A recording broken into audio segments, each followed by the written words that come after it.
आज की कहानी शुरू करते हैं एक सवाल से। क्या कभी सोचा है कि जो चाय आप सुबह सुबह पीते हैं, उस एक कप चाय के पीछे जुड़ी है एक धार्मिक लड़ाई, एक राजनीतिक बयानबाजी और एक ऐसा बिजनेस एम्पायर जो किसी ने नहीं देखा आते हुए। आज की कहानी शुरू होती है एक कप चाय से। जी हाँ, एक छोटा सा कप जिसमें छिपी है एक बहुत बड़ी कहानी, धर्म की, राजनीति की और बाजार की। तो चलिए आज पर्दा उठाते हैं। काल नेमी कौन है?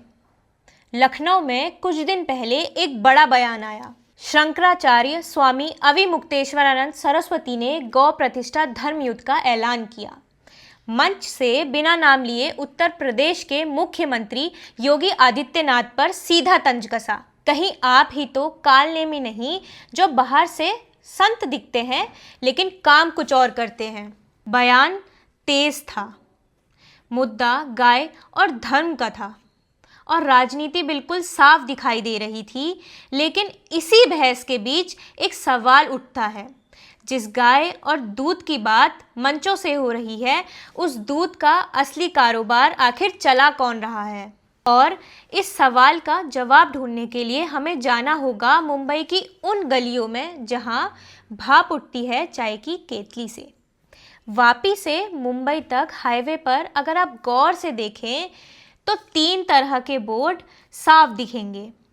KGN Nagori tea stall, Bhatt tea stall, Yadav, Pandey, Tripathi tea stall. ये सिर्फ चाय की दुकानें नहीं हैं, ये एक पूरा समुदाय, नेटवर्क और राजनीति की कहानी है। आज मुंबई में करीब 70% चाय की दुकानें नागौरी मुस्लिम समुदाय के पास, लगभग 20% गुजराती भट्ट समुदाय के पास और बाकी 10% उत्तर भारतीय दुकानदारों के पास। लेकिन क्या आप जानते हैं 30 से 40 साल पहले की तस्वीर बिल्कुल उल्टी थी। तब दूध का व्यापार यादव और पांडे समुदाय के हाथ में था। चाय की दुकानों में गुजराती भट्ट हलवाइयों की पकड़ थी और नागौरियों की मौजूदगी लगभग नहीं के बराबर। तो फिर ये बदलाव आया कैसे? उस दौर में मुंबई के दूध बाजार में मिलावट का बोलबाला था। 1 लीटर दूध में 1 लीटर पानी, ये खुलेआम हो रहा था। दूध उत्पादक मिलाता था पानी, दुकानदार फिर मिलाता था पानी और आखिर में ग्राहक पी रहा था पानी। पूरी सप्लाई चेन से भरोसा टूट चुका था और यहीं से शुरू हुआ नागौर के 5 परिवारों की कहानी। इन परिवारों ने एक अलग रास्ता चुना। उनकी राजनीति सिंपल थी, दूध 1 रुपया महंगा लेकिन शुद्ध, ग्राहक से अच्छा व्यवहार और क्वालिटी में कोई समझौता नहीं।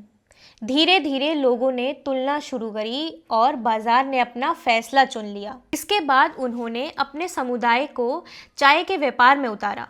नियम तय किए, चाय बनेगी सिर्फ शुद्ध दूध से, इस्तेमाल होगा अदरक, तुलसी और मसाले और क्वालिटी में कोई कॉम्प्रोमाइज़ नहीं। लेकिन असली रेवोल्यूशन तब आई जब इन्होंने एक पुरानी परंपरा तोड़ दी। पहले माना जाता था चाय वाला दूध नहीं बिकेगा। इन्होंने कहा क्यों नहीं, और अपनी चाय की दुकान से ही शुद्ध दूध बेचना शुरू किया। ऑर्डर पर घी भी मिलने लगा। एक छोटी सी चाय की दुकान अब एक छोटी डेयरी बन गई। फिर आया बिस्किट, खारी, टोस्ट, मिल्क केक और धीरे धीरे पानी की बोतल, प्लास्टिक कप और पैकेजिंग। एक गिलास चाय के पीछे खड़ा हो गया पूरा इकोसिस्टम। इन सब के सबसे बड़ी ताकत थी समुदाय। इसके बीच BC यानी चिट फंड जैसी व्यवस्था चलती है। कोई युवक दुकान खोलना चाहता है, पैसे नहीं है, समुदाय मिलके उसे खड़ा करता है। यहाँ व्यापार एक अकेला इंसान नहीं खड़ा करता, पूरा नेटवर्क मिलके खड़ा करता है।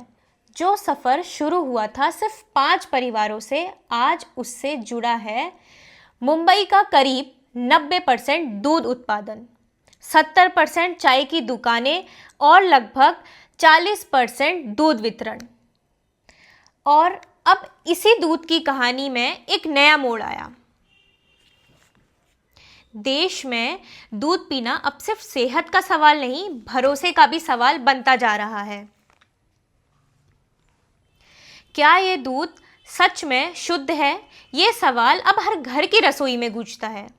इसी चिंता के बीच भारतीय खाद्य सुरक्षा और मानक प्राधिकरण फसाई ने हाल ही में एक बड़ा फैसला लिया।